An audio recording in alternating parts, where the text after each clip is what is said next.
Hi, this is Ed, broadcast host on Global TV Talk Show. Now, we are going to be talking with Wendy Kendall, a psychologist based in the London area, and Angie Weinberger, who is a global mobility professional, a longtime leader, and a mentor to me. She's based in Zurich. Now, Wendy is the author of several white papers and is extremely well known as a mentor and leader for other psychologists who are dealing with group dynamics and to some extent with the relocation situations. Her background is very, very special in that regard. Angie Weinberger is the author of the Global Mobility Handbook, Volume 3, and she runs a consultancy called Global People Transitions, which dealing with people who are expats or spouse or partner of expats, and families and people who need help when being relocated. We're also going to be joined by others from around the world. And it's a very, very interesting conversation. Get ready to take some notes. And thank you for watching Global TV Talk Show. This is Angie Weinberger in Zurich, who's going to be our lead speaker. And also on the call now is Rob Mazel in New York. Hello, everyone. Yep. Oh, nice background. Hello. Thank you. Thank you. It inaccurately depicts where I am. Yeah. Well, Paul has the same background there, the magic of Zoom. So I also want to welcome Andrew Elliman from London area. Hello. Hello, everyone. Hello. So Andy Elliman spoke at our meeting in London a couple of years ago, also with Wendy Kendall, you may recall. Hi, Wendy. Okay, and then, so he's an executive with AGS Moving in Europe, but he's also, and I don't mean to embarrass you at all, but just as an introduction, this guy's an inspiration. He has climbed Mount Everest and survived, Wow. and obviously survived, and but he had a earth-shaking experience there up on a mountain when an earthquake occurred in Nepal. And he has since formed a charity to help the people in Nepal. And part of that is he's preparing to swim the English Channel. And now this sounds like he's a great athlete and an Olympic swimmer, but he's actually just learning how to swim. And here he is, he's going to do this thing as a Clean the Ocean fundraiser. Do you want to chat a bit about that, Andy? Yeah, so thank you for the introduction. But yeah, in 2015, I attempted to climb to the summit of Everest. I was caught in the worst earthquake that they've ever had on Everest. And I managed to survive myself, but unfortunately 8,000 people died at the time. So ever since then, I've been raising money for the people of Nepal to rebuild hospital facilities in the mountains for the local people. 2018, I went back to Everest, back on Everest again, and I broke the world record for the highest dinner party ever held at 7,000 meters on the north col of Everest. And then when I got back from there, my wife said to me, "Look, no more high altitude. Nearly died too many times." She said, "Do something at sea level." And I thought, well, that gives me an idea. I can't swim at the age of 48. And I decided to take up lessons. And I signed up before I'd even done my first lesson. I signed up to and I hope to do it in September. So, yeah, that's my story. So yeah. So, but right now, so you're not swimming in your swimming pool in the backyard right now. Is that right? So obviously with the lockdown, it a bit like being on Everest, you know, you train on Everest. I trained for 5 years. I was on the mountain with the best people in the world, best climbers in the world. And then an earthquake got in the way and it all changed. And you've got to work out how you carry on. same with this. You know, I'd been training since September 2018, where I couldn't swim. I didn't get into deep water as such, like in a good way, until about February 2019, when I started swimming in a 50-meter pool. And I just managed to get up to about 4.5 miles swimming. And then we got hit with lockdown, which means all the swimming pools were shut. I couldn't go swimming. And so I had to improvise. So I bought a big inflatable swimming pool, which is in my back garden. I tie myself to a rope and I swim against the rope. I've been training that way for last quite a few weeks. But I must say last week was the first time that they lifted slightly on the lockdown. And I was lucky enough to now get in a river, and I'm swimming up the River Ouse at the moment. So yeah, very strange experience in all. I've still got loads of problems to actually be able to swim in September. So in September, I'm hoping to be able to still swim. But at the moment, I'm still going for it at the moment. That's cool. That's a cool story. Okay, so quickly, I just want to introduce Michael Cadden and Kathy Hine, partners in Living Abroad. They're in Connecticut. Hello, Michael. Hello, Kathy. Hello, Kay. Hello, everybody. Okay, great. And Mark Picacci, coming from the Washington area. Hello, Mark. Hey, Ed. Hey, everybody. Yeah, that's great. Mark, you're still with Hilton? Hello. Yes. Yeah. Still with Right. Hilton. That's good. Senior manager of mobility? Do it this way. Yeah, great. Well, thanks very much for joining us. I know you have a busy schedule today. Really appreciate you being there. Also, let's meet Mark Nadich. Hello, Mark. From Milwaukee area. I can't really hear you well. Mark Nadich, say hi. I can't hear you. Yeah. So anyway, Mark Nadich will get his sound on. He's recently retired from AbbVie, big pharmaceutical company. And now he's a top-notch executive coach, right? And so I want to begin now introducing Angela Weinberger, who's from Zurich. Hello, Angie. Okay, now Angie, yeah, we've known each other, I can't remember, a long time. And been at different meetings together, speaking. So you have now written books and you have your own consultancy. So you've just published the third edition of the Global Mobility Handbook, right? Exactly. It's the Global Mobility Workbook, and it came out in October last year. Yeah, okay. And now you teach, now you run global. Is it okay if we just walk over to the doctor? Oh, yeah. Okay, good. Oh, hello. Hello, I think John. someone has unmuted their phone unintentionally, maybe. Oh, yeah, okay, good. Okay, Angie, so your topic today is really generated all these people's interest and I think more. someone has unmuted their phone. Yeah, hello. And so your topic is about mental health in the current world. I'm calling it the new now. I'm calling it the new now. And so the mental health aspects, how it's impacting people who are especially working from home. Angie, I'm going to turn this over to you. Please introduce yourself formally and tell us about this hot topic. Okay, maybe we could just put the person on mute who's still talking. So I'm Angie Weinberger. As you know, I live in Zurich, Switzerland. I am a coach, a trainer, and also global mobility consultant. So I also consult companies on global mobility topics. I worked in the field probably for almost 25 years now. And I'm also an author, so I love to write.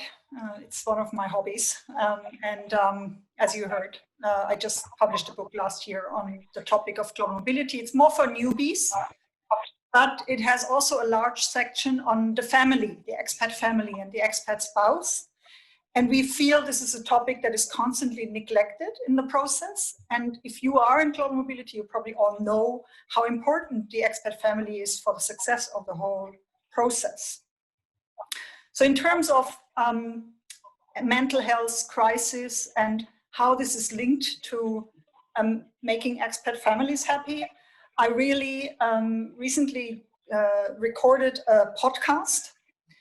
And I think the connection is very clear, because obviously in crisis situation, we retract to what is familiar to us, which is usually the family. Yeah? And most of us are now working at home, spend more time with their families than they ever do in their normal life.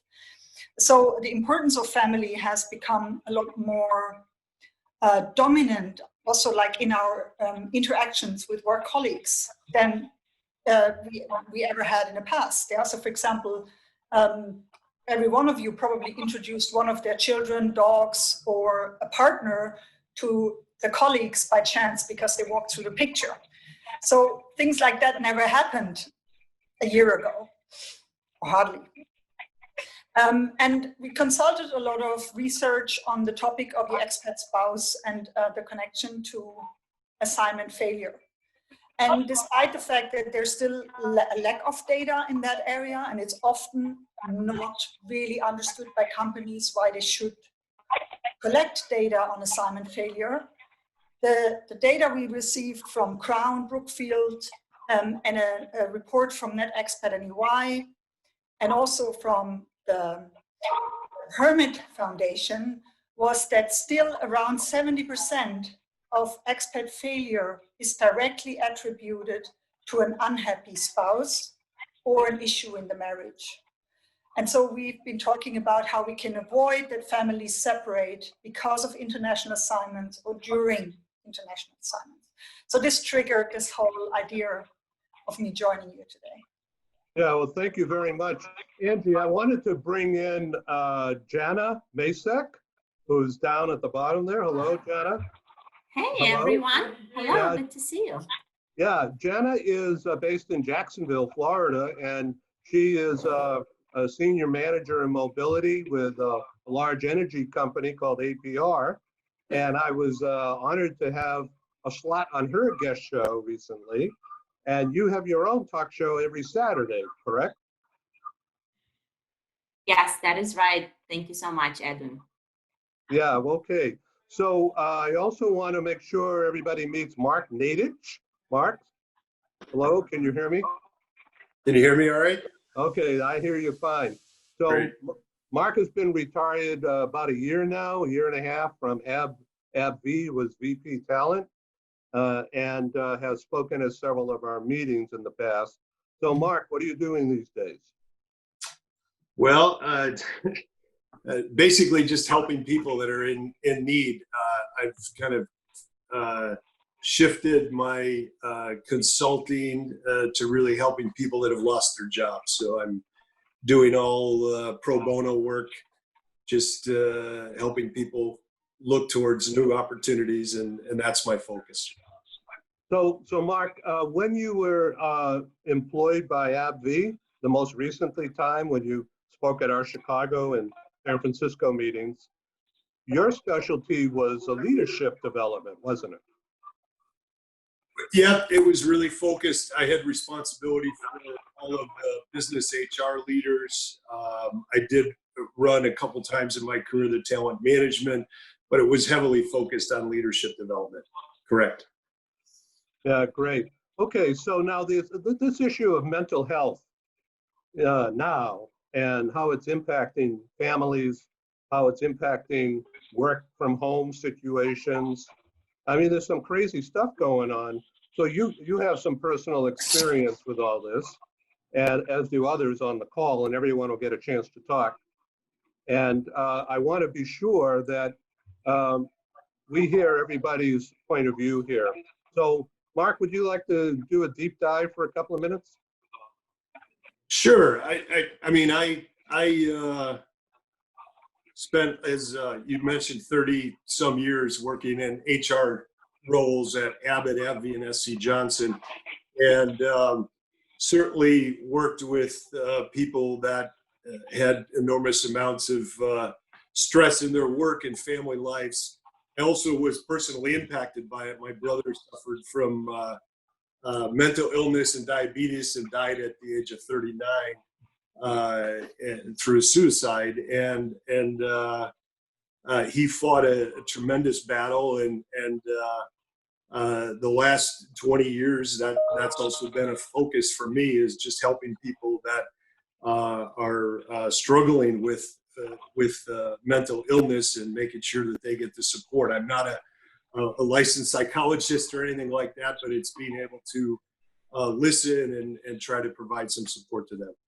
Yeah, well, I want to go to Wendy Kendall, a psychologist in UK. Wendy, jump into this, and also tell us a little bit about your COVID experience recently. Maybe I follow up with the COVID experience. So the specialism really for me in my career has been enabling people to work through highly disruptive transitions and to really embrace those highly disruptive transitions.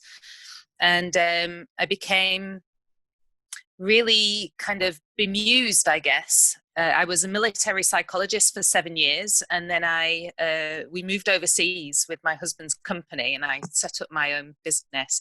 And the initial experiences were that we were told we would go into this U-shaped adaptation curve. And that really kind of got me interested, because in the military, we never planned for a U-shaped integration curve, because that meant that people got killed. We would plan to hit the ground running and to be really effective, whatever kind of big change had happened in the environment. So I started to look at how we could apply some of these principles to what we could learn from some of those extreme environmental shifts to something like a global mobility move. One of the interesting things there is that we can borrow some of the kind of research and models. So if you look at, for example, Martin Seligman developed a model of well-being called PERMA. And he did a lot of research in the early 2000s, or throughout the 2000s, looking at something called post-traumatic growth and understanding how these factors in this model of well-being were actually supporting and preventing people from developing and had a kind of protective factor in terms of mental health and mental well-being when people experienced highly disruptive transitions. The interesting thing for me is that I've always kind of approached this topic of highly disruptive transitions from a very specialist field. So whether it was military psychology or then global mobility, it wasn't, let's say, a universal experience. The whole COVID experience then meant that all of our specialist niches of adapting to massive transformations became a universal experience. And so we're in the early stages of understanding and kind of rolling out, how do we shift and adapt? And Mark, for example, you have demonstrated how you are now shifting and adapting what was your specialist experience into that more universal need for helping people to cope with this big shift in environment as well. My personal experience the last couple of months was that as things kicked off in the UK and we went into this kind of lockdown, or as things were getting really tense here, my family came back from France. My husband is French, and they had been visiting in-laws there and brought COVID-19 back with them, which meant that the last 2 weeks of March and the first week of April, both me and my husband were horizontal in bed. My husband ended up in hospital with dehydration. It was the most ill we've ever been in our life. And sadly, my father-in-law spent 8 weeks in ICU and has passed away. So this is now a massive disruption in our family as well. And it really kind of, it's been a little bit of a surreal experience, because at the time that people were coming to terms with lockdown, we were literally just too ill to see what was going on. And so coming out of that and getting better and then taking a first trip to the supermarket was like the opening scenes from The Walking Dead. where the guy wakes up out of his coma and suddenly the world has shifted. It was really quite remarkable. So that takes, even as a relatively mild illness, it takes a few months or a few weeks to get over. And we're just kind of, moving out of this phase now. But yeah. Thank you for sharing that, Wendy. We want to go back to Angie Weinberger. Your take on this mental health issue is about family separation. Is that correct? Yeah, so basically, what I'm trying to do as a coach is to look at the whole system. And also in global mobility, when I'm consulting companies, I stress how important it is to involve the spouse from the beginning, for example. I don't know about you, but in Switzerland, this is not always self-understood. Yeah, so it's still some companies, they tell me, why would we do that? This is the personal life of the person, the expat. Why is it so relevant?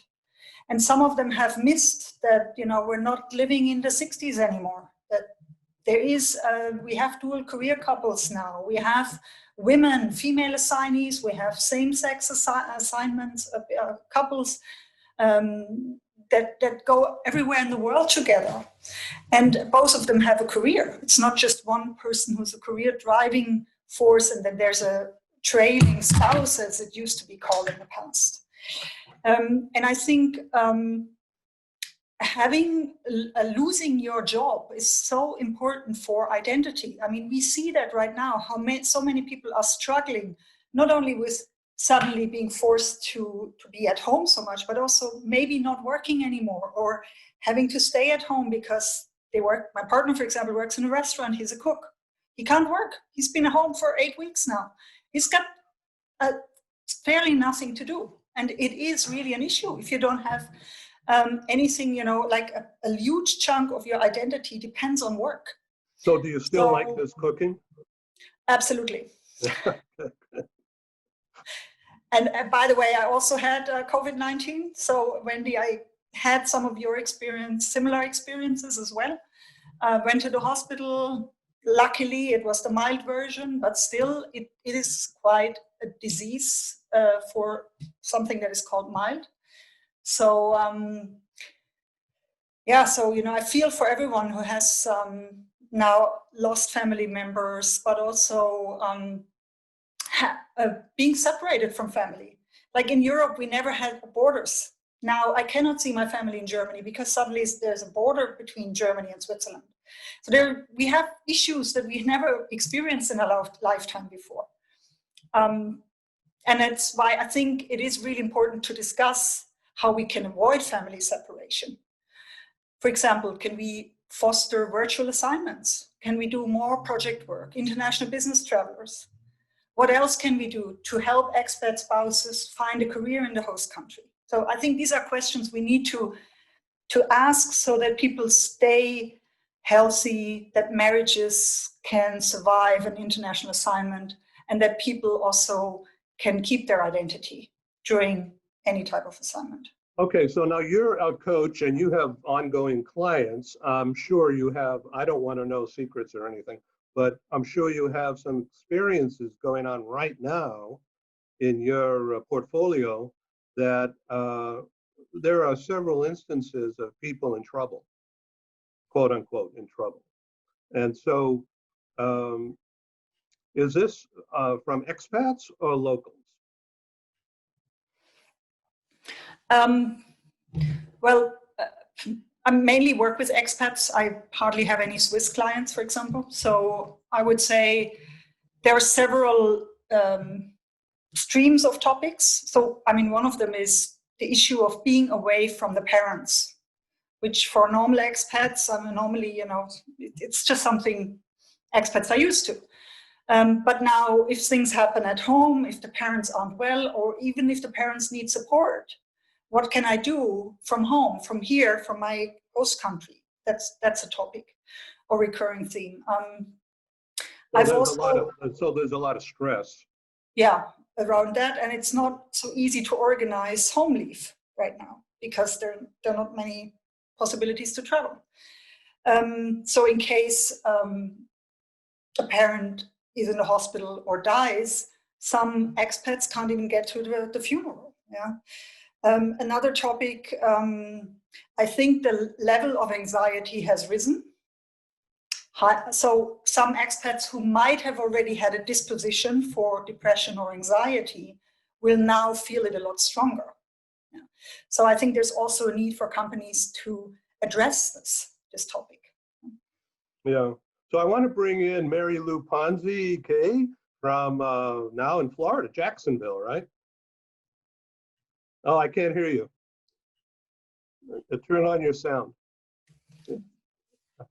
Hi, Mary Lou. Yeah. Oh, it's garbled. It's garbled. Yeah, there's something wrong. We'll get right back to you. Dr. Lisbeth Klaus, would you like to make a comment on what you've heard so far? Trying to unmute. Yes, Yeah, I would, okay. because, you know, as an academic, one of the things in the last couple of years that I've been very involved with is mental health and behavioral health of my students. I have students from all over the world, and they come over here. Not only do they have the cross-cultural adjustment to deal with, the adjustment with a rigorous, very stressful MBA program, but also general statistics show that 1 in 5 in the workplace, but 2 in 5 in the generation between 20 and 30, with the onset of a lot of psychiatric conditions as well that manifest themselves, such as schizophrenia and other conditions. That I have kind of become the de facto liaison. Some of it is due to the fact that I'm one of the few female faculty members, so that it has kind of like that motherly caring that comes into place. But I've had several situations in the last couple of years where I have to deal with severe psychiatric illness of my students, involving law enforcement, involving security, involving all kinds of issues. And so, although I will be retiring this year, I think that one of the topics that I'm now most passionate about it is how universities are not really equipped to deal with that. And one of the things that we're seeing is that the parents of the students are saying, oh, let's send them on an exchange program to another country. It'll be a change of environment. It'll be good for them. Well, International SOS has an entire practice that's devoted to the mental health of students that are going to study abroad.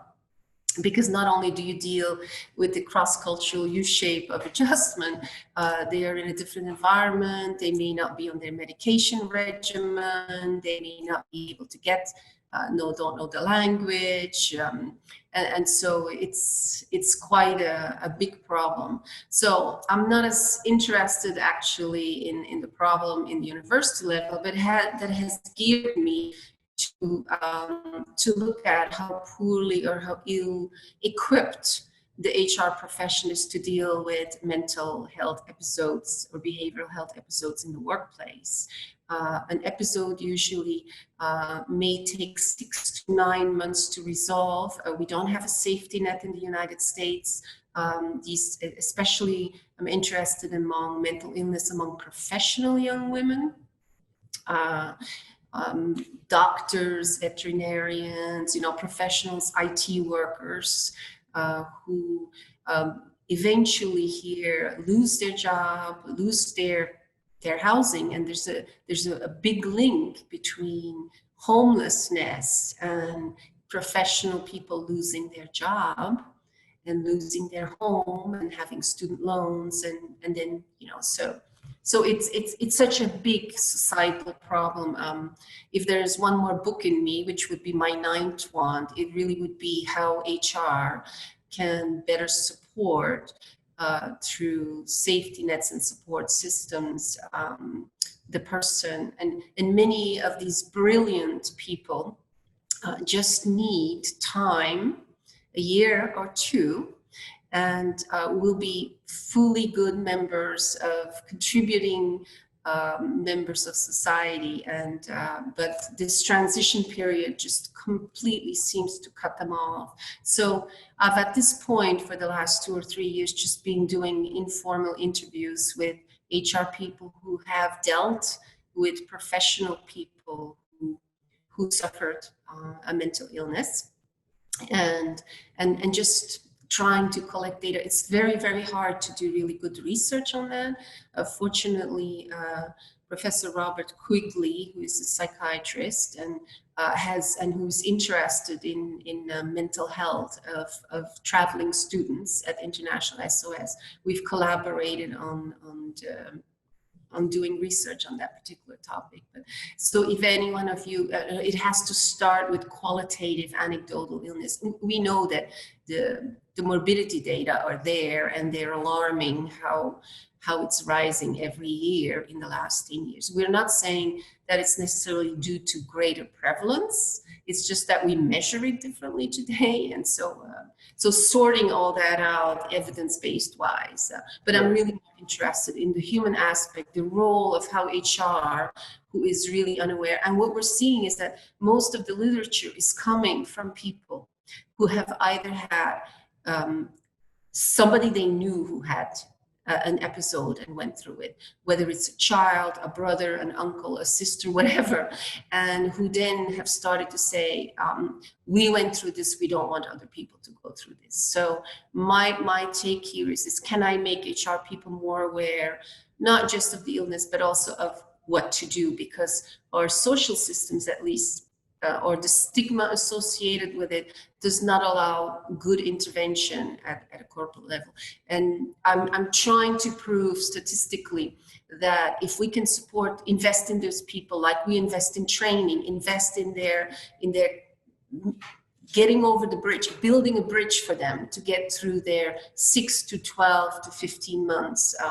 We're not really sure how long an episode takes to really be fully, having them being able to keep part of their job is really important. As somebody mentioned before, I don't remember who it was, I'm sorry, that the meaning of work is really important. And so being able for them to hold on to part of their work packages, even from home or whatever, to be able to feel that they're still contributing is really an important part in the whole recovery process. Right, thank you, Dr. Klaus. And I was interested in hearing your views here and participate in this discussion.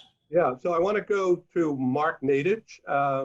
I think this is appropriate for you. Then I want to bring in Wendy, Kendall again, and then Angie, and then others on the call, Mary Lou and Michael, Jana, Kathy. Mark. Well, I think it is great commentary. I think even today, there's just such a stigma, as was mentioned by a number of people already. My father has had 3 forms of cancer in the last 11 years and was given a year to live, and he's still alive today.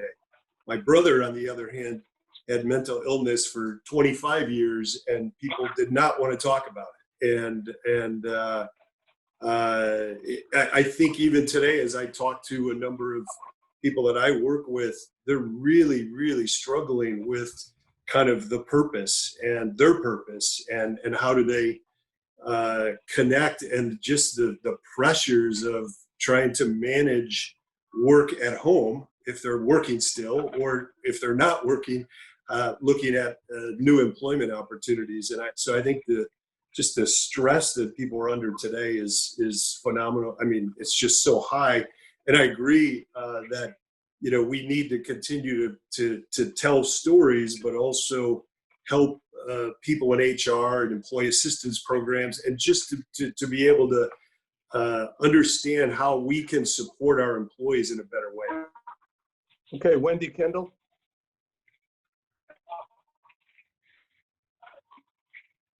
I always forget I'm muted.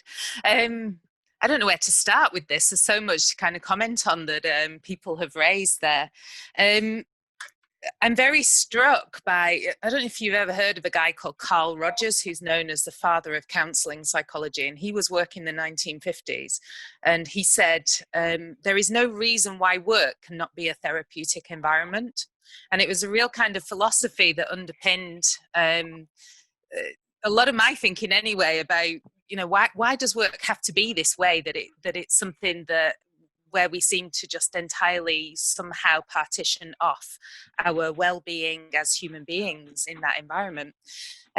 So on that principle that there is no inherent reason why work cannot be a therapeutic environment, I think coming back to what you said, Dr. Klaas, which is how can, so one of the things that really, that I find is a really useful central point is to ask the question, how can people create value in their assignment or in their transition?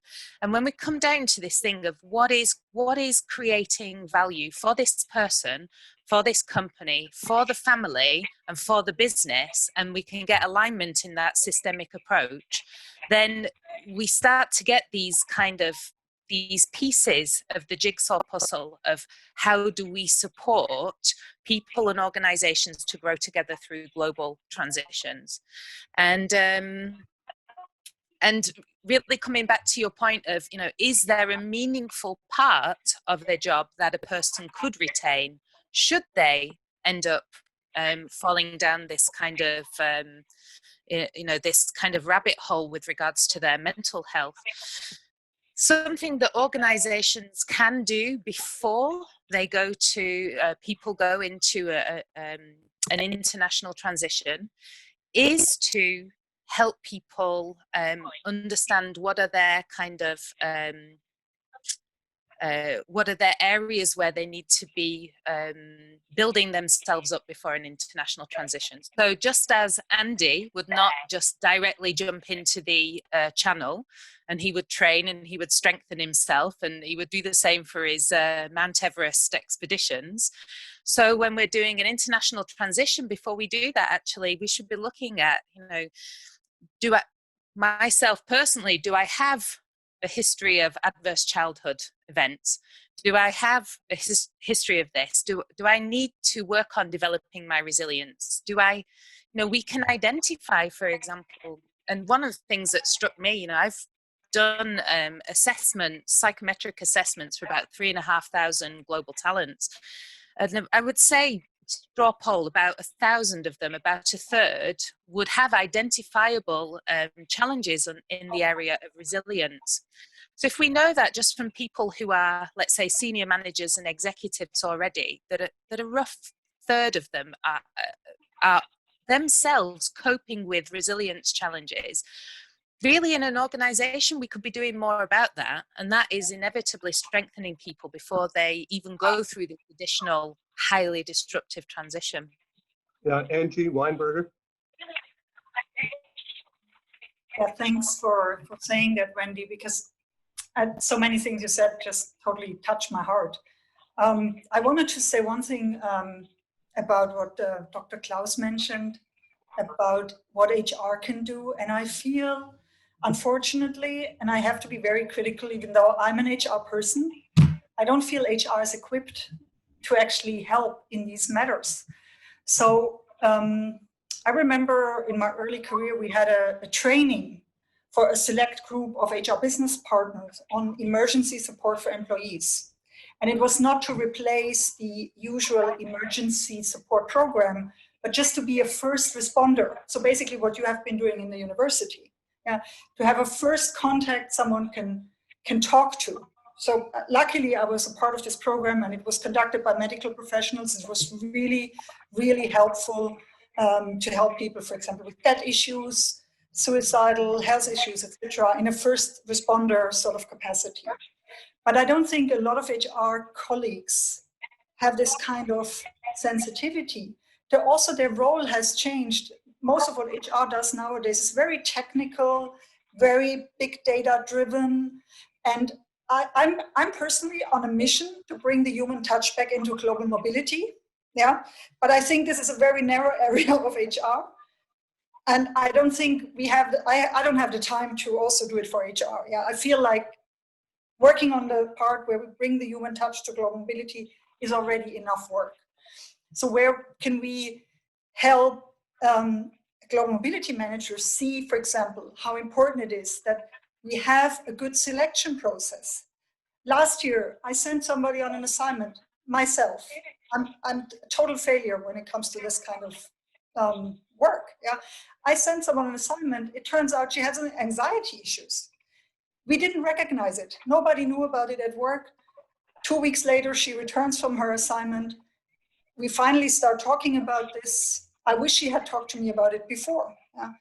My sensor wasn't on because my sensor was focused on technical topics, getting her to the host country, etc. So I think it is very difficult if you're in an HR role to actually have that capacity for people that we usually think HR has. Yeah. I mean, I wish we would be psychologists and we would have this sensitivity, but I'm afraid this is a very high ambition. This is why I think companies need to offer extra support, coaching, transition coaching, employee support programs, support for the children on assignment, the teenagers, anything we can do to help the whole system. I'd like, Angie, if I may, I totally agree with you. The H in HR has kind of been lost, although data can be very helpful. For example, I have been doing some work with a very enlightened CEO of Microsoft who really understands this issue.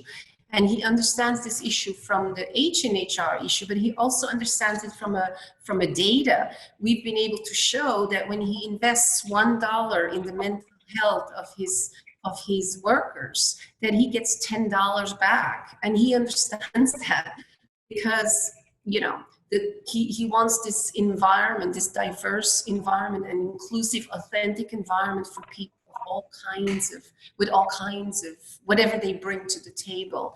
And so the reason I'm focusing, I know that I'm focusing on the HR profession because I think this is the lever. If we can, they don't have to get that additional skill, but if they can be the first responders to send them to the appropriate help. I mean, as a faculty member, I had to fight in my university when I would bring this up because I'm legally required as an educator by the laws of the state to bring up if somebody says they're going to commit suicide. I did not know, I don't have the skills, and I want a detached concern. I don't want to deal with it personally. I want to be able to identifying it, sending it to the people who have the skills.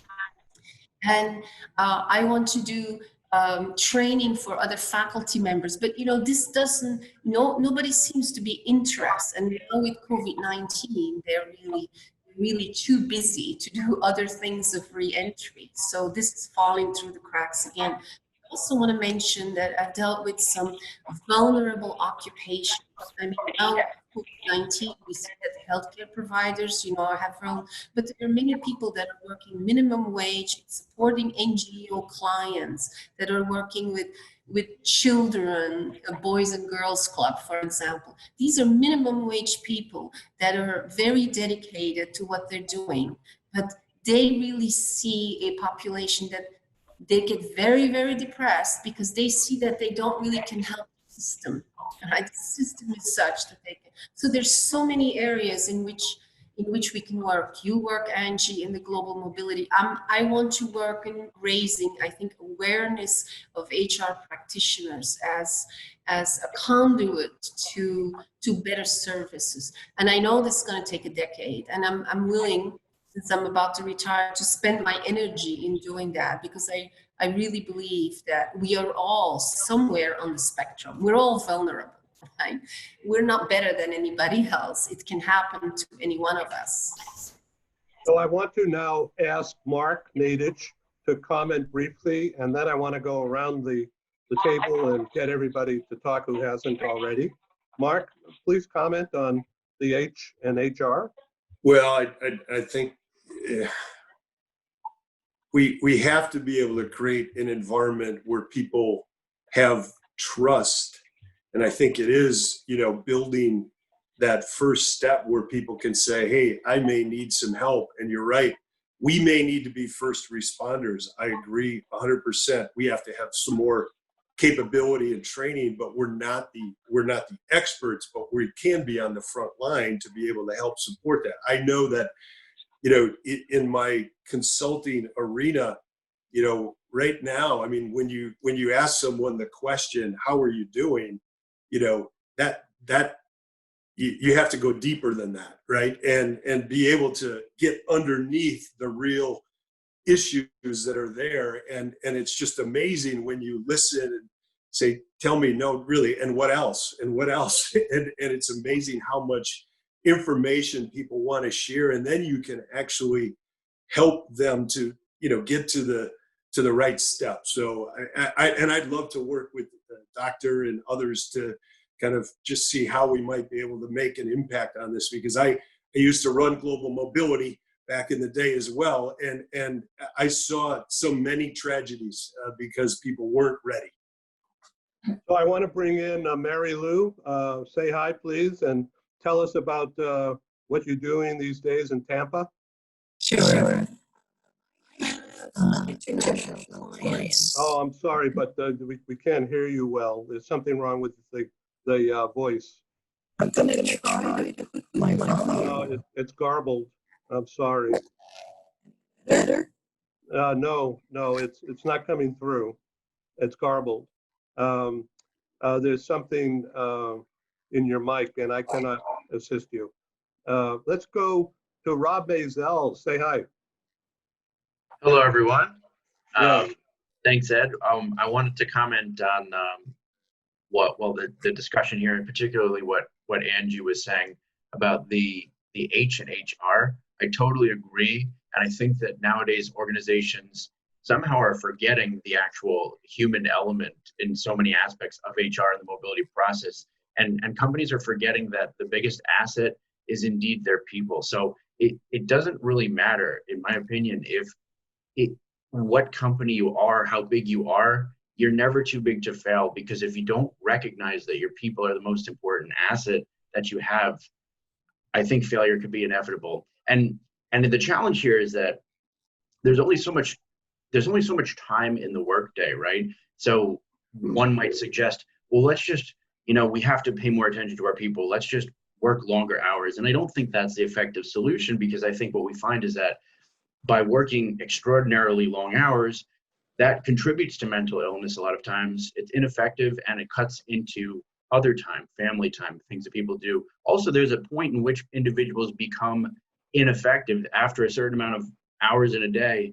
The work productivity decreases, and what you find is that sometimes not only is it ineffective, people make mistakes and have to go back and spend more time fixing what they, the bad decisions they made or the mistakes they made. So what's the solution? And I think maybe it's really time for HR departments and mobility departments to really start evaluating the processes and the procedures that are in place, and really prioritizing their people, rather than looking at certain mundane processes that are done and saying, is that really adding value to our people? Could we take the time to not do that? I thank you very much for that. I want to go to Jana Masick, who's a mobility manager for a big energy company. Okay, tell us what you've learned, and please add comment. Yes, I believe everybody have a very unique perspective on a mental health problem. And we can approach it from the personal side, which was mentioned, every one of us are vulnerable and each one of us can be impacted at any time. So it's our due diligence to keep a radar on our mental health. And then as we keep a radar on our mental health, then we come to an approach, how can we help, right? How can we make an impact? Whether it is within organizations or whether it is to extending some of your brilliant work and experience and expertise in this matters toward bettering the world. So as we discuss about a role of HR within an organization, I believe and I feel from my experience, some organizations hold HR as a, and it was mentioned, as a very tactical, so to speak, department. And sometimes mobility also falls in that type of a tactical, almost like an instrument, so to speak, or tactical way or team that would execute the decisions that have been made already. And that's where we really see the difficulties, I think, for the team members on the HR, and also for those of us that are in the mobility field, to be able to make an impact and influence the decision makers.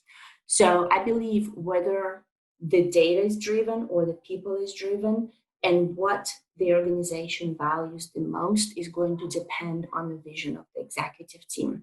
And as the executive team values their people, and they value their well-being of their people, and they believe that this is the focus, because what you value, that's what you're going to focus on.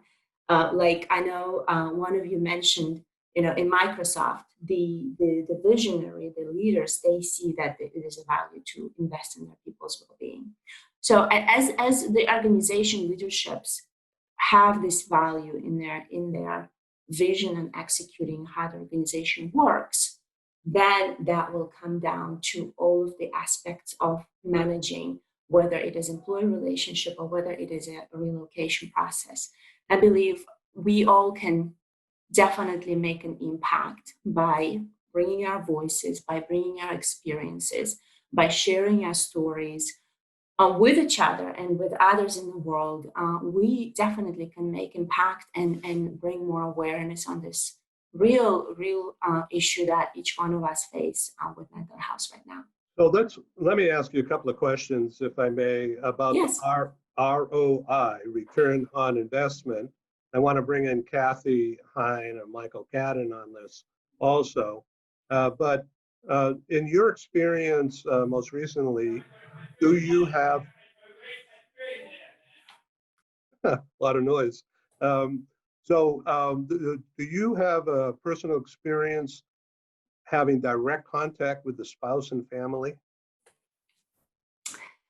Our program at APR Energy is unique to the point that we do not have a typical relocation assignments that would be a longer term. We have a lot of rotational assignments. And because of that, we normally would not have families joining the employees on the rotational assignments, because it is a shorter term assignments and because of the locations. Some locations that we're in are not really families probably would not be even excited to relocate there. Let's say it that way. So we definitely touch base and reach out to employees. And from my experience, we have not, because of that type of a business structure and the assignment structure, we have not really had a chance to work a lot with families. Although families are affected, and this is something that definitely I believe is worth of looking at in reaching out to employees and saying, are your families are doing all right during this time? Is there any kind of even emotional support or anything that we can provide to you and your families? And I, in fact, just reached out to one of our assignees who repatriated back home from Equatorial Guinea back to Philippines, but the Philippines placed him almost like a prison, so to speak. They placed him on a forced quarantine, not in his house, but in some kind of dorm where he's going to have to stay. And he's been there for 2 weeks. And he just gets food and some basic things, but he's not able to communicate with anybody or see his family. So he's completely isolated, and he's waiting for his, another round of tests to come through as a negative. So just checking on the well-being. Each country have different regulations. Some countries are more strict than others, and expanding this empathy, expanding that I care to the employees is a must-do for all HR mobility professionals nowadays. Good, thank you.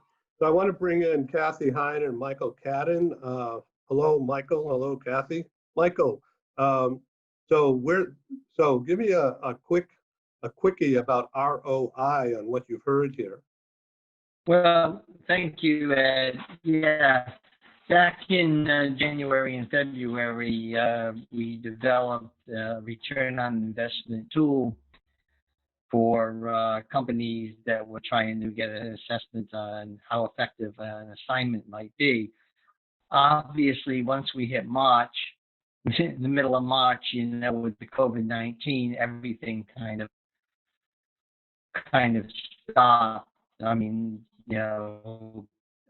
relocation stopped, and everybody kind of had to get, looking ahead to the future. So that project, and you're talking about, is kind of on hold right now, because with no decisions being made about relocations, there's no need for that type of assessment. And of course, that we did that when things were really hopping, and then just ground to a halt in mid-March. Now we're seeing a lot of talk, at least in general, about things opening up, as we deal with our various clients in the summer period, late summer period. Do you want to add to that, Kathy? Well, I did want to add Kathy to. Hine? Well, I don't know if she's listening. Yeah, well, we were talking of our employees just emailed us to see if she could leave, if they could have half day today because of all the craziness over the last 2.5 months. So, it's everywhere. I did also want to comment on college students, because I have a college student, and one of his roommates needed to get some help at college, and the kid was really suffering, but he couldn't get an appointment for 2 weeks. So college campuses are really being hard hit. And Dr. Kloss, I know Dr. Quigley as well, and he came to speak at one of our FEM meetings. And Jana, I think he spoke when we met in Florida. So he talked a lot about that and how that's a growing issue.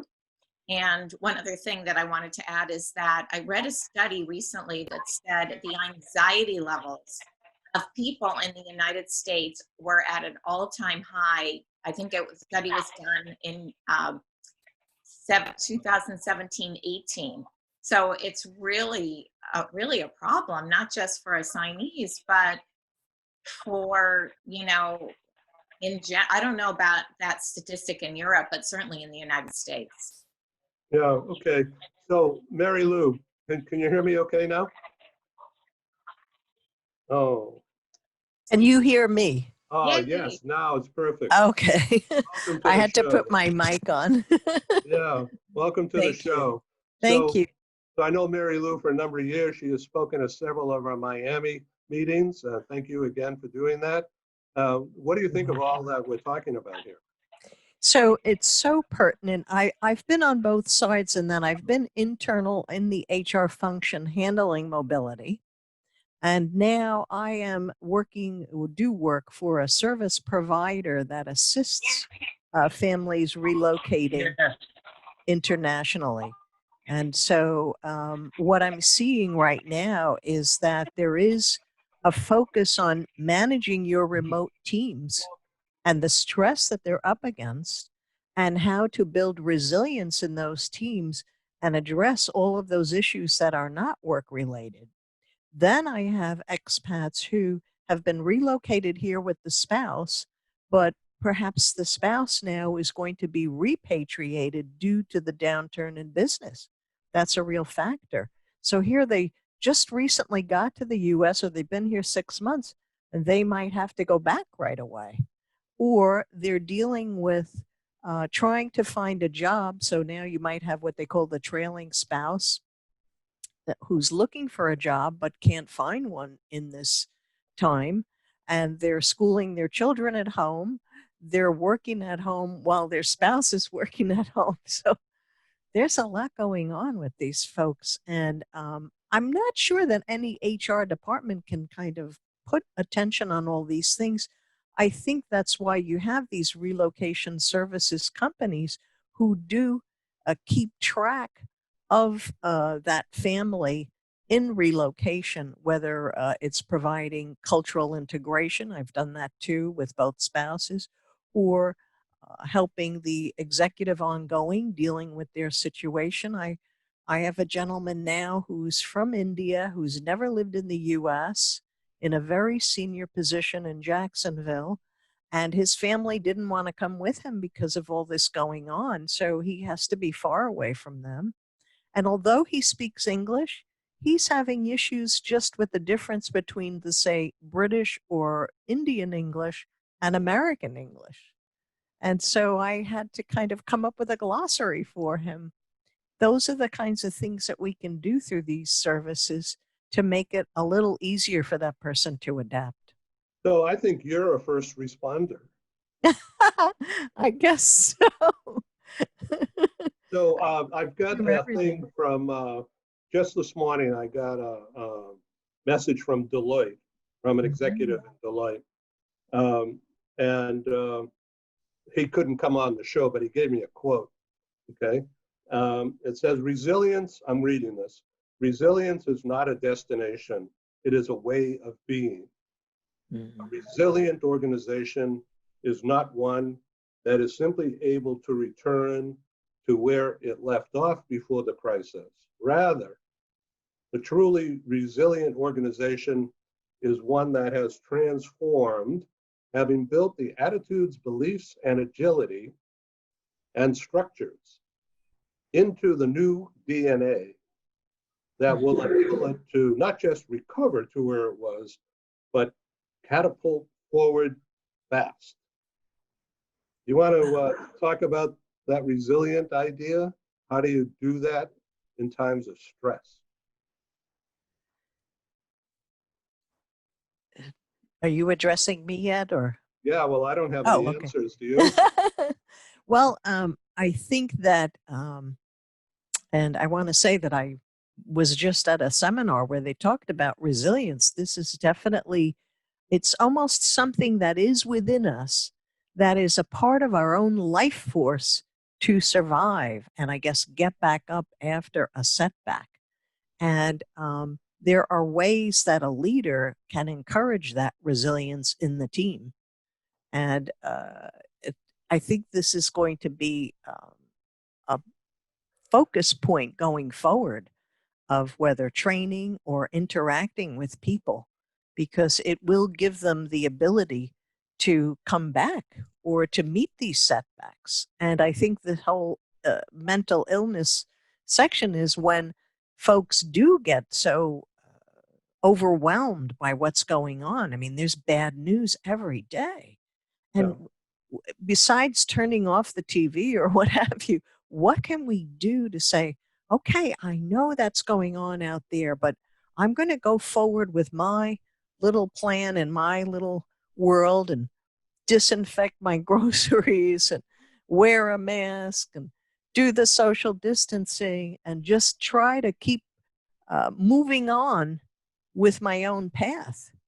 I think that that's a challenge that each of us is facing right now. And resilience has always been extremely important, but even more now. All right, Wendy, Kendall, we need your help here. Yes, I mean, there's always millions of things that you could choose from, but just to try and keep it simple. So if you look at that model, which is called PERMA, where there's a lot of data on it, what does it stand for? Positive emotions, engagement, being engaged in activities, positive relationships, meaning and achievement. So those are 5 kind of factors that build resilience into, and it makes people more likely, for example, to experience post-traumatic growth than post-traumatic stress. So that was a lot of the research that was done in the US military, looking at the application of this model. The other thing is that we know a lot more now about the operation of our nervous system. And so looking after, literally allowing ourselves to power down and to not always be in that fight or flight response is really important. So we know we have a part of our nervous system that is about social engagement, but and the PERMA stuff lives at the social engagement level, of our ability to operate.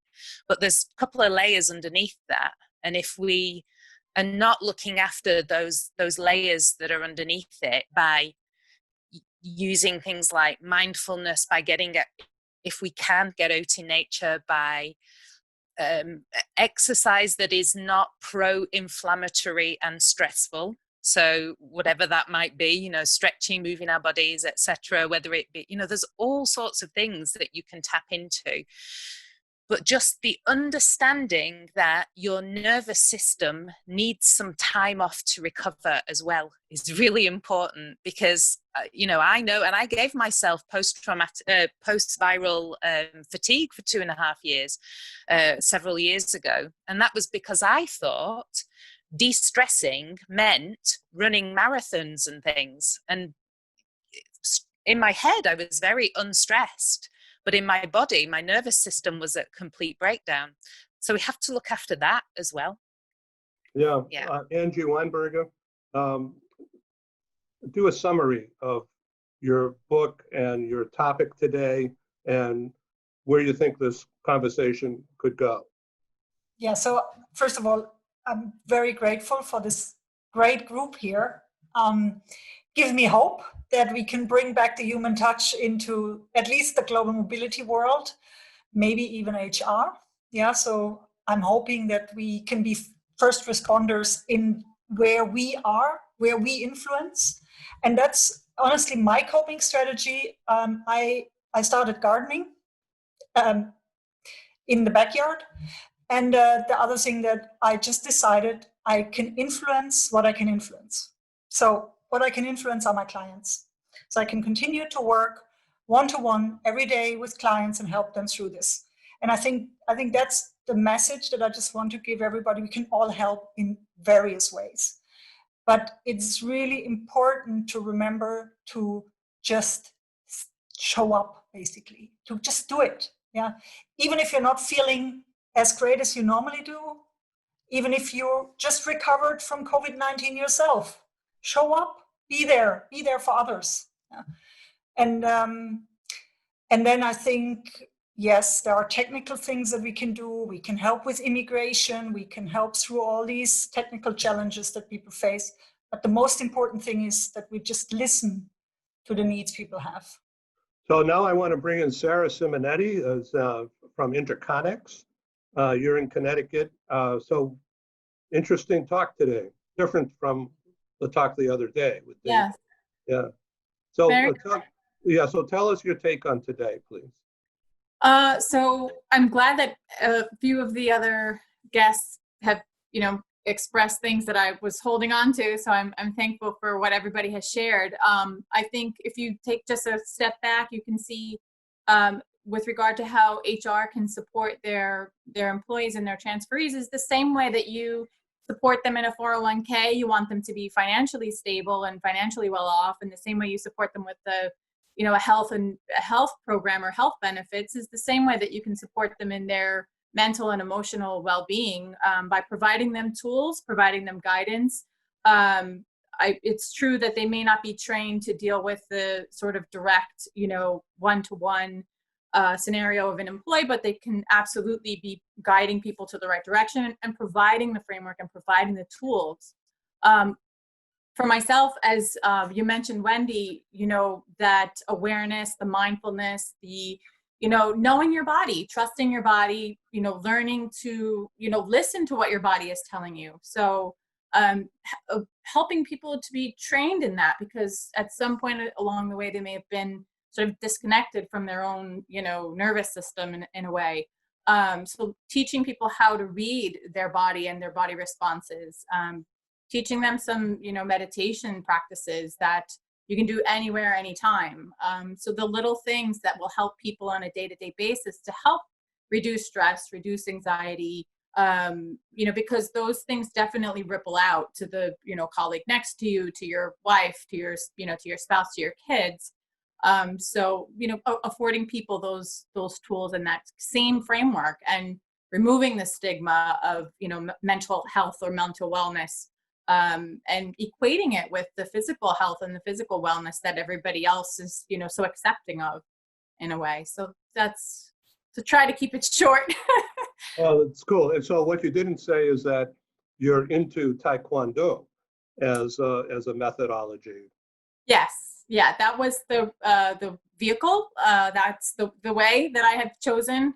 I definitely also, you know, had some anxiety issues in my early 20s, just graduating from college. And it was a way that I could train my body as well as my mind and my spirit at the same time. They don't have to be mutually exclusive, you know. And I'm thankful that I found that. I found very good teachers to help me to identify, you know, certain behaviors, to help me to pay attention to my body, to help me build my, you know, build strength. You build strength in your mental acuity the same way you build strength in your body. So for me, that has been tremendously helpful. So, Thank yeah. you very much. Now I want to go back to Andy Elliman. Andy, you, after climbing Mount Everest and now learning how to swim and fighting off the dragons and the sea serpents in the English Channel, I'm sure you're going to wear gargle or wear something to protect yourself from all that. But you have a 7-step plan that you developed in preparation for survival Mount Everest. Would you please just enumerate quickly those 7 steps? Yeah, so when I climbed Everest, there was a plan. It was a 5-year plan. It's not something you do straight away. But when you set the plan together, you knew first you had the idea. That's your first thing, like your idea's there. We want to be standing on the top of Everest. The 7th thing is your summit. So that's your goal to get there. And then you have to put a plan to get there in that side. So the 7 steps basically was all about making sure that you prepare, you have your team ready, you know your limits, especially on a mountain, etc. And I can send you all of the details. I know you have this already, but I'll send you all the details of how that works. But then you apply it to take away Everest, and you apply it to your own Everest. It's all there. All the steps are there. Same with my swimming. It's all there. But I would like to say, with everything that's been spoken about today, and Wendy, I think you're completely right about, you know, I throw myself into these huge goals that people say, how are you ever going to do that? And I don't look like an athlete at all. But also there's that underlining, you know, I deal with things by throwing myself into something else. I never stop. I mean, I've already got plans for the next 5 years, believe it or not, of much more wilder things than Everest and the swimming that I've ever done. So, you know, keep watching. There's definitely stuff to come. But from what you're saying regarding, you know, because I work in the relocation business myself, I've probably spoken to a lot more HR people than most, I would say, unless you're in the relocation industry yourself. But the underlining, when this all happened, the biggest thing I found, and the biggest thing that I found really helped, was I quickly realized that everyone was working from home. And it was, for a lot of people, I work from home all the time. I have my own office, but for a lot of people, this is very new and it's very unusual. And there's this whole thing, you know, like you say, you know, you have family members like in the house, you have your children in the house, you have the dogs and the cats in the house that are getting in the way. And I've had it all. I've had the cat walk crossing before. I've had the dogs go barking, and my grandchildren, you know, if they were here now, they'd be running around. So you have all of that happening in the background, and it's very alien for a lot of people, which I don't think people were ready for. Now, I want to flip this, because I think, you know, 3 weeks, 4 weeks into it, I think we could have gone back to normal, whatever normal was. I think now we're like 7, 8, 9 weeks into it. There will never be that normal again. And what I realized was all these people were sitting at home. So in the first couple of weeks, I sent to all my clients and prospects, because I'm in business development, and everyone said to me, you cannot sell at this stage. And I said, I'm not going to sell. All I did was I reached out to everyone and I said, how are you feeling? How about a break? And we have a coffee break.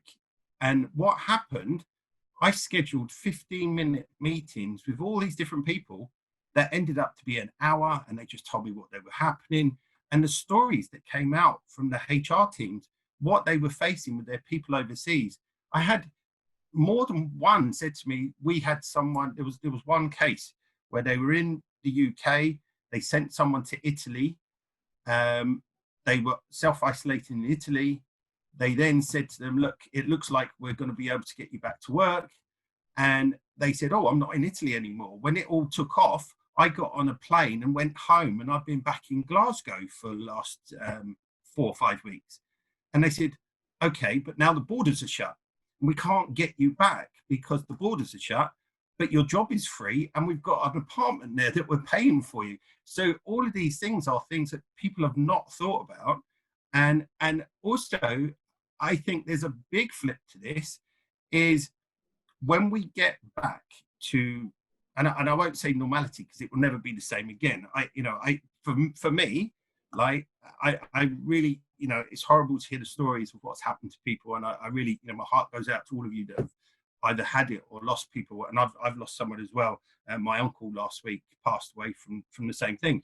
And although this is all happening, the one thing I would like to say is, like, has this virus really damaged how we were before, or has it just exposed the way we were living before? Like, there's a different way of looking at this, and I think sometimes we need to, it's not all doom and gloom. Like, it's definitely not all doom and gloom. I think there's a lot of benefits that have come out. I mean, spending time with your family, working from home, it's been fantastic for a lot of people. I think now the problem you'll have is when we get back to working the way we want to do, we want it to go back to normal. I think that the problem you're going to have is a lot of people won't want to go back to normal. They realize, they like doing their gardening in the evening. They like doing their baking. They like spending time with their family. Like, it's quite nice. You can get up and go for a run before you can, before you go to work, but your work is at home. So I don't think everyone will want to go back to work. And I think companies will have to look at this, because I don't know what it's like in the US. In the UK, it was always deemed that if you're not in the office, oh no, you can't work from home. Like, but this has shown that people can work from home. Like, and technology like this, we can all be in the same room right now. We're in different countries. I mean, so I think it's really changed the mindset of what it's going to be like in the future. So I just think it's for me, it's how we move forward. And I do this with my swimming, my climbing, everything. You use it to your ability. There's always something that's going to get in the way, like, and it's how you get around that. So I'm probably talking too much now. Well, thank you very much. Mark Nadich, our mutual friend Angela Lane, wrote that book about fair talk and engagement. So now, from your point of view as an HR leader, engagement is everything, isn't it? Absolutely. I just want to make a comment, though. One, I think there's always this great opportunity whenever there's a crisis to be able to make a difference. And I think what everyone has said so well is, it's listening to people, it's reaching out. One of the great things about this challenge is that, Ed, you brought us all together. And I want to thank you for doing that, because I think it's really important that we have opportunities to share and learn from each other. And I think that's the great thing about what you do. And so I just want to make sure that. Well, I just want to say that it's Angie Weinberger that spurred me to do this better. And so thank you, Angie. Yeah, thank you, Angie.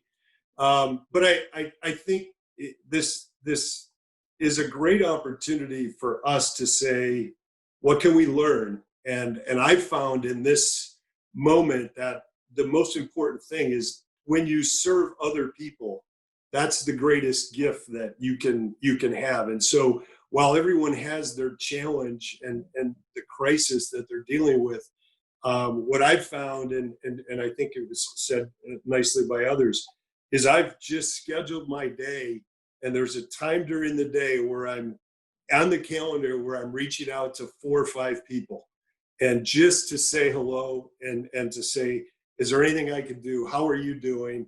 And it's amazing how much people need that. And so not everyone has that time, but it's really important to spend it. The other thing is just let's keep the conversation going. I think we need to say, how can we bring some people together to say, let's deal with these issues now, and how we can help and support our organizations, especially in the mobility area, because I think it's so critical, and it's going to be a very different new normal. So Mark Colo, thank you very much. for your time here. Mark, you've heard a lot, and it all relates to your personal experience, but what do you see happening in business in California? Well, I can't wait for this COVID to go away. That's a statement we can all make. I've enjoyed the conversation today. It's been great. I've learned something from everyone. I enjoyed hearing Andy's first on Mount Everest, and that's impressive. I think Hillary and Norgay would probably roll over in their grave on that one, but that's a great accomplishment. I see business picking up slowly, Ed. I've seen some signs of it in my business sector, so I'm hopeful it's going to continue to go in that direction. But yeah, I don't know. There's still a lot of concern about COVID out there. Yeah, well, you and I put together one of these kind of meetings for the California medical community. That'd be great. Okay, we'll talk about that. That'd be great. All right, and Wendy, Kendall, thank you for doing all this and for your insight. Wendy came up with an idea several years ago that we had a prior talk show about on the S curve. Yeah. Rather than the U-shape impact on expats, the S curve. So that's more of a linear thing, isn't it, rather than a dip and then back up? It's not linear though. It's more. It's a curvilinear thing. So this xiphoid curve. I don't know if you've ever heard of good old Charles Handy and the second curve. It's essentially, how can we have global assignments that are following this kind of S-curve model as opposed to slipping down into the U-bend, as they say. But so where this S-curve is also interesting, Charles Handy is talking about the second curve, and there's kind of patterns showing here. One of the challenges that lots of people experience, I'm sure you guys have seen that, is with repatriation and people leaving after repatriation. And in my experience, a big thing that happens is that people come back from a very transformative assignment, and then all of that value that they gathered, whether it was new experiences, real personal and identity transformations and so on, just gets kind of packed away and shoved under a desk, and the company doesn't ask them about it again.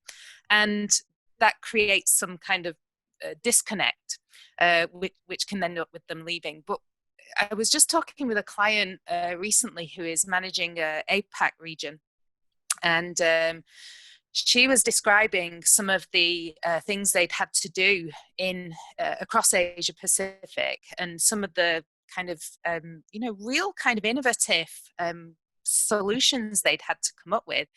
And it made me realize that on a global scale and with teams and so on, there's this risk as well coming out of these lockdown situations that people will just go back to work, and a little bit like the repatriates, all of that kind of latent gold that they gathered from all of this experience of how to solve and innovate and connect and so on is just going to get left behind somehow. And so I think we have almost our second wave is to help these teams and people to not lose the value of this experience, because then we're just allowing literally trillions of dollars of value to just slip away. So I see there's this almost kind of coming, this second circle of learning that we need to go through. And, we've all got a role to play in that. Mark, I think your point about connecting with clients and kind of, having those conversations is part of making sure that we don't lose all the value that has been inherent in this. Yeah, thank you, Wendy. Angie Weinberger, back to you. So where do we go from here with your topic?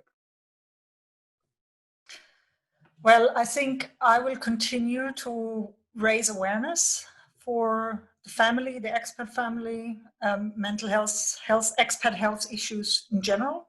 So as I mentioned, for example, I just recorded a podcast on the topic. I think it would be great to, have a connection, for example, with the group here, to just also exchange more on things we see in the industry on these really, really important topics. So yeah, let's meet sometime in June.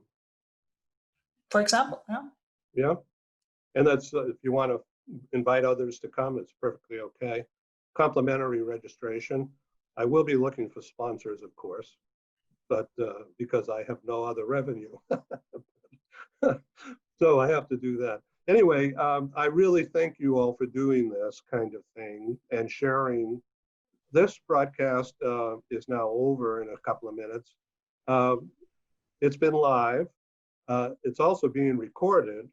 And Paul, my technical partner, will be doing some snips and some editing and cleaning it up a bit as to timing, not for content. And then I'm going to publish it on globalbusinessnews.net for on-demand free access globally anytime. And we'll leave it up there for a year. And we'll start a series of not only this kind of a meeting, but with Mark in the medical device business and perhaps others. Andy, if I could help you with your charity, that would be my honor and pleasure to assist you and Simon. Thank you. Yeah, you bet. Rob Mazel, you just were recently on a round the world trip. Do you want to do 30 seconds on that? Sure. Thanks, Ed. Yeah. Luckily, had perfect timing with the COVID situation. Had taken off May of last year, ended in December of last year. Had the wonderful opportunity to fly around and see, what was it, 5 continents, 21 countries within the span of 7 months. Saw the opportunity, took it. Really glad I did, because lo and behold, early this year, this happened. Yeah. So now, was this part of your experience with Bloomberg, or was there a connection there? No, that was actually following the experience with Bloomberg. I get you. Okay, good. Well, thanks very much. Mary Lou, what are you doing with NetExpat? Are you still involved? Yes, absolutely. I have many clients with NetExpat. Those are the ones I was referring to. Yes, dealing with them. And they've been very active in doing global forums for the expatriates every 2 weeks, just to try to keep in touch. So they've got some great ideas as to how to keep things going. Of course, they have the NetExpat community, which is very nice. It's kind of like their Facebook, but just for the community. And so many ways to interact. I've even reached out to some of my clients to get them on a call together. These are French expats. So we had a French speaking expat call just so they could share what they're going through at this time of isolation, a way to just share things, how they're handling very simple things. So a lot of good things coming out of this, and I'm hoping that we'll be able to hold on to that going forward. Oh, great. So someday when we're able to do live meetings again, particularly in Florida, I love doing them there.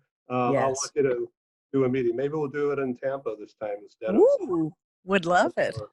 It's a beautiful town. Yeah. Well, it's been a long time since I've been there, but it's time. And Wendy, Kendall, you've spent a lot of time in the psychology business, I see, and helping other practitioners do better. Yeah, I mean, this started a couple of years ago, but apart from my corporate practice, which is much more around, helping people in global assignments, I ended up helping other psychologists to grow and develop their business. And one of the things that I've done with my community, in fact, I did the webinar just as I was starting to get sick.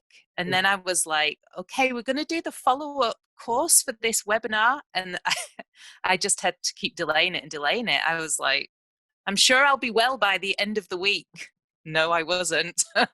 So, but yeah, we got back into running essentially a video course, which is called Strengthening Your Practice Through Disruptive Transitions. So just taking the stuff that I've done with companies and people and helping other psychologists. Okay, so I've got to ask you and also Angie about medicine. And the COVID. What Was it more than chicken soup? What kind of medicine did you use to build up yourselves again? So for me, the main thing was just staying hydrated. I mean, literally for 13 days, I ran a temperature between 101 and 104, solid. So, and I didn't really want to eat. And so I lost some weight.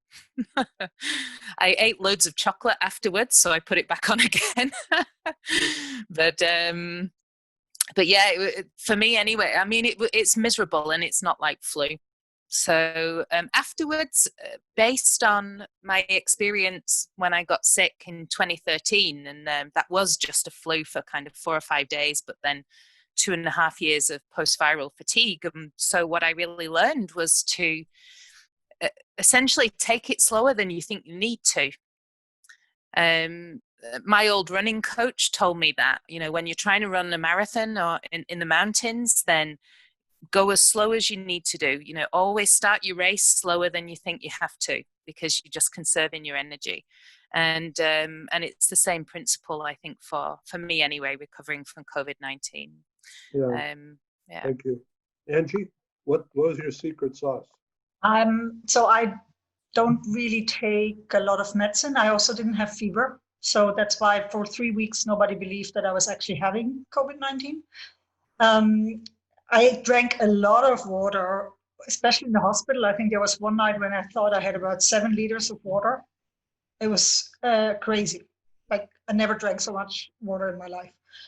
I took, and I still take vitamins like vitamin C, zinc, selenium, some homeopathic medicine that was recommended to me.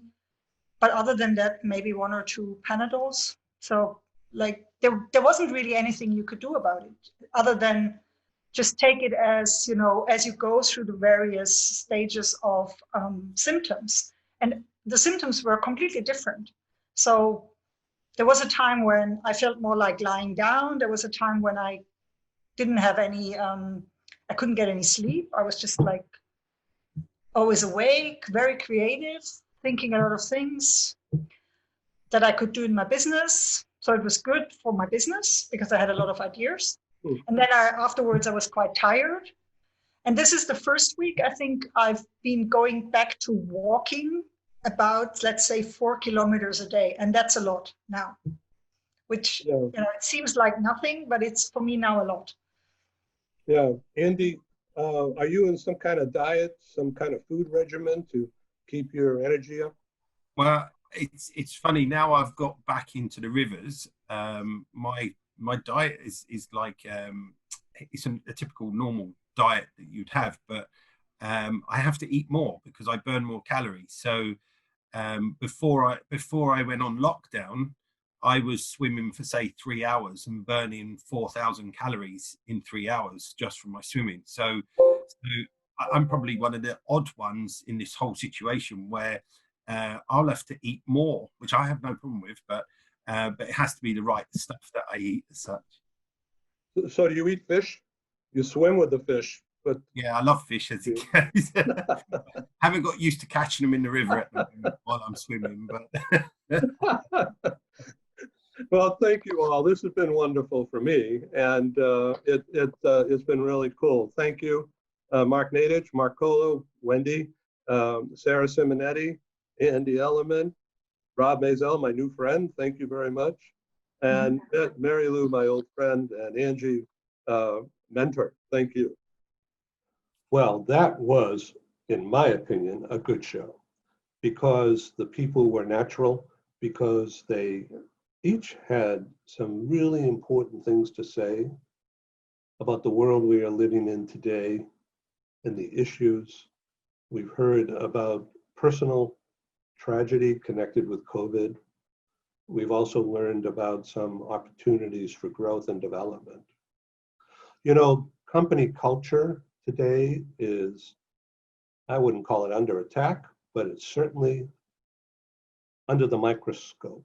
So what does a company brand stand for? What's the company culture behind the brand as we go into the new now, as we go over the bridge to the new economy, certainly going to be different than what we've just come out of. So thank you for watching and participating. We'll be doing several of these kinds of group discussions, and I welcome you. There is absolutely no fee. Please come. Bring a friend. Thank you.